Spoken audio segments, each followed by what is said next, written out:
Hello दोस्तों, यह घटना एक 24 साल की लड़की की है। लड़की का नाम सरिता होती है। सरिता अपने रूम में लेट करके रोमांटिक मूवी देख रही होती है। साथ ही एक खिलौना के साथ गप्पा-गप कर रही होती है।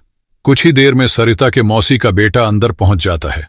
सरिता जल्दी से टीवी बंद कर देती है। सरिता की मौसी का बेटा, जिसका नाम राजू होता है, वह जैसे ही दरवाजा खोलता है उतना में सरिता टीवी बंद कर चुकी होती है। सरिता हल्की मुस्कुराहट से कहती है, क्या हुआ, इतने हड़बड़ा के क्यों घुस रहे हो? राजू बोलता है, मेरा जन्मदिन का बधाई देने बाहर नहीं आओगी?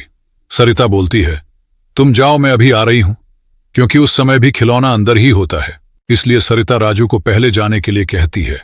मगर राजू चादर को पकड़कर खींचना वाला होता है। तभी सरिता पकड़कर कहने लगती है, तुम जाओ, मैं अभी तुरंत आ रही हूं।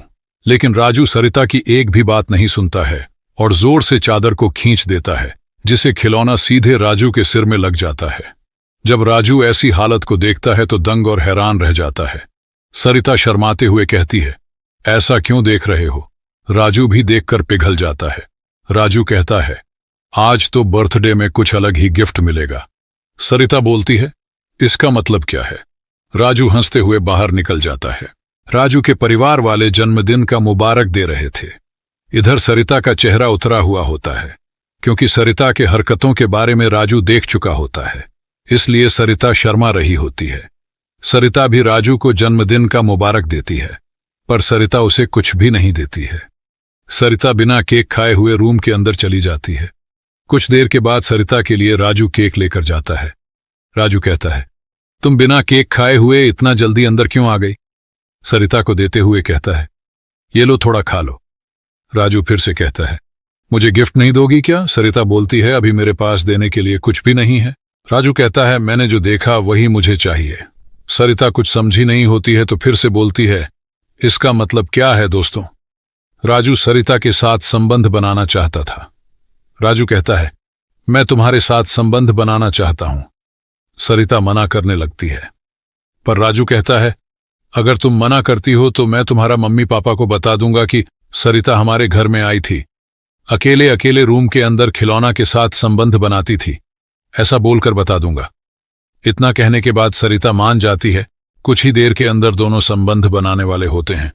तभी सरिता कहने लगती है, देखो राजू, अभी मेरी हालत थोड़ा खराब लग रही है। राजू कहता है, अच्छा, शायद तुम तो पहले ही सब कुछ कर चुकी हो तो तुम्हारा हालत तो खराब होगा ही ना। राजू उठकर के वहां से चला जाता है। कुछ दिन के बाद सरिता अपनी मौसी के घर से अपने घर जाने वाली होती है। राजू भी सरिता के साथ चला जाता है। जब शाम को एक साथ पढ़ाई कर रहे होते हैं, राजू कहता है, तुमने मुझे बर्थडे का गिफ्ट अभी तक नहीं दी है। सरिता बोलती है, ठीक है, आज मैं तुम्हें मौका दूंगी। दोस्तों, कुछ ही देर के अंदर दोनों संबंध बनाने लगते हैं। सरिता की आवाज बाहर उनकी मम्मी सुन लेती है। तुरंत सरिता की मम्मी दोनों को देखने के लिए आती है, लेकिन दरवाजा बंद होता है, इसलिए देख नहीं पाती है। सरिता की मम्मी चिल्लाती है, सरिता अंदर क्या चल रहा है? सरिता कहती है, कुछ नहीं मम्मी, बस हम दोनों पढ़ाई कर रहे हैं। लेकिन सरिता की मम्मी फिर से कहती है, लेकिन सरिता, ऐसा कोई पढ़ाई करता है? सरिता अपनी मम्मी से झूठ बोलती है। दरवाजा खोलने के लिए कहती है। इधर राजू दरवाजा खोल देता है। दोनों उस वक्त पढ़ाई का एक्टिंग करने लगते हैं।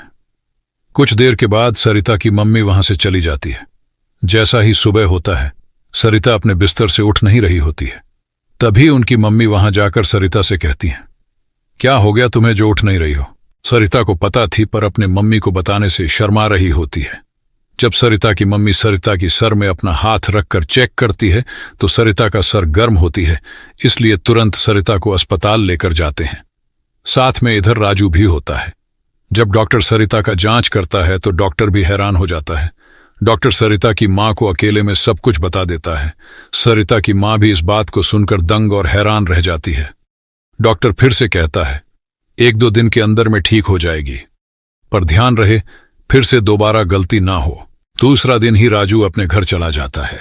राजू अपने घर से सरिता के पास कॉल करके कहने लगता है, डॉक्टर ने तुम्हारे बारे में क्या बताया?